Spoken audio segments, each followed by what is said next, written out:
भाई लोग नमस्कार। बहुत खुशखबरी, बहुत बड़ा खुशखबरी में आप लोग की मैं बताने जा रहा हूँ।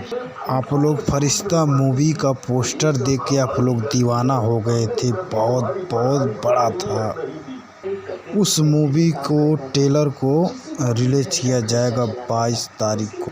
22 तारीख को बे म्यूजिक यूट्यूब चैनल पे उसको रिलीज किया जाएगा 5 तारीख को। 22 तारीख को 5 तारीख को सॉरी वो 5 बजे रिलीज होगा। फरिश्ता मूवी खेसारी लाल यादव, मेघाश्री इस वीडियो हीरोइन है, साउथ वाली। इस फिल्म का प्रोड्यूसर हैं एस रेड्डी, डायरेक्टर हैं लाल बाबू। हमको लग रहा है बहुत बड़ा मूवी होगा खेसारी लाल यादव का। अब पता चलेगा 22 तारीख को। हमारे वीडियो को आप लोग देखिए, कुछ भी गलत हुआ है तो आप लोग हमको कमेंट करके बताइए कैसा लगा वीडियो। आप लोग के अच्छा वीडियो लगा तो हमको लाइक करिए, चैनल को सब्सक्राइब करिए।